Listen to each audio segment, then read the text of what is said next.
So now, Ishani, we are moving to some of the general questions which we would like to ask about your DP. So can you tell how did your DP program help you to choose your career path? Okay, so when I got into the DP program, I actually had no idea what I wanted to study in university or what I wanted to do as a career. And the DP program really helped me with that because it's so open in what it helps you pick. Unlike other streams, you don't have to pick science or commerce or humanities. Like the subjects are all in your plate, and you can decide what you want as a higher level, what you want as a lower level. And that helped me because I was able to pick subjects just related to liberal arts because I knew whatever I did, I wanted it to be in humanities. So I picked a broad range of subjects in liberal arts, and I knew that whatever career path I picked, that these would like help me move forward with that, and that did at the end of the day. Can you tell what aspect of a DP student on their school life should a student focus on or give the most attention on their DP journey, and which part they have to should focus on? What is your personal experience? School life, definitely like time management, like not even in school but also at home, because a DP student has so many things going on in their life.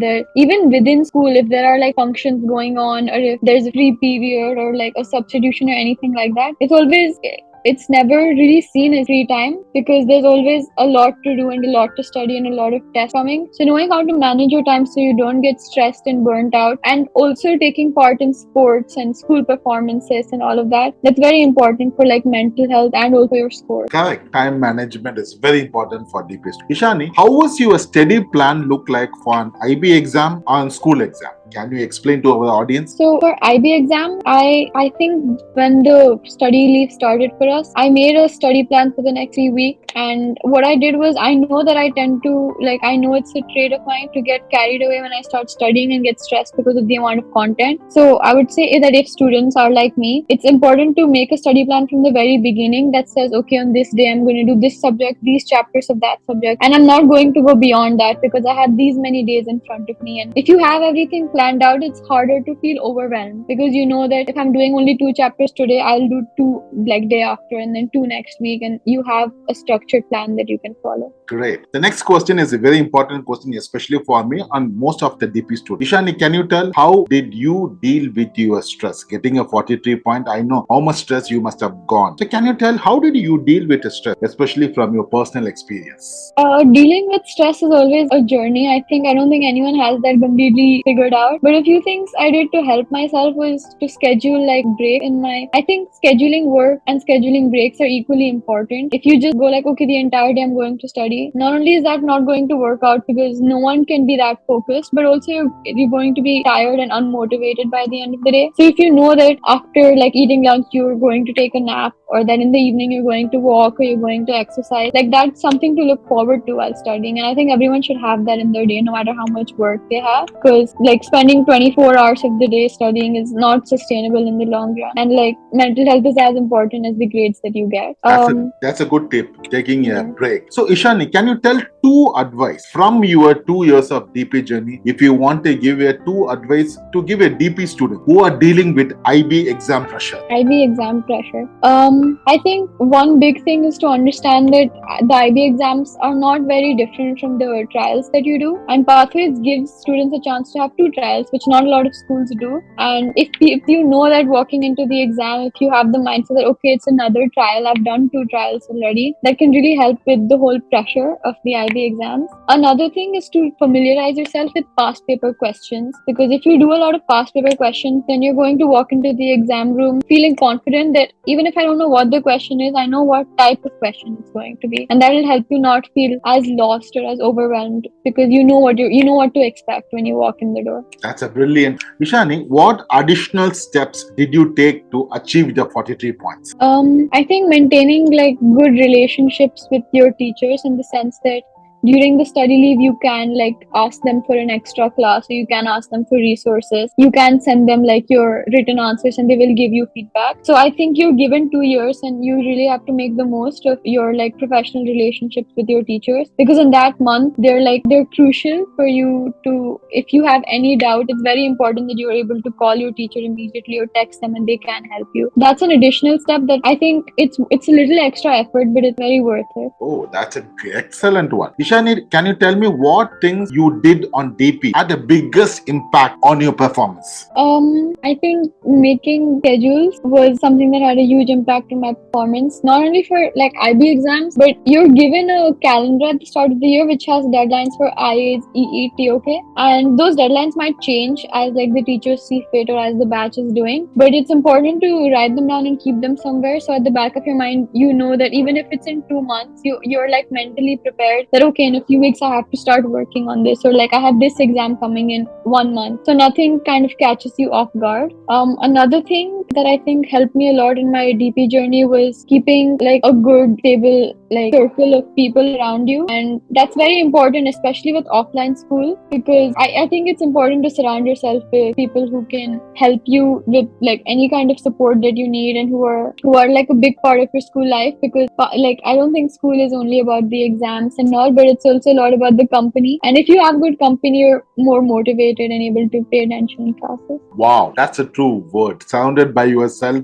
with a good friends. 100% it's true. How did you manage a time for extended essay, TOK, and IA? And how did you allocate a time for all the three tasks to achieve the 43 points? Okay, so allocating time is like something I've definitely struggled with, because I think it's very hard for me to stop working on something and to start working on something else. But if you tell yourself that okay, when I come back from school, there's maybe just 6 hours in my day right now, and it's not possible to complete my IA and my EE. It may be possible to do 20% IA, 20% EE. I think that's more important than sitting and trying to finish the entire thing in one night. It's like breaking down your work and doing bits and pieces of your work every day, because that will add up at the end of the week or at the end of the month.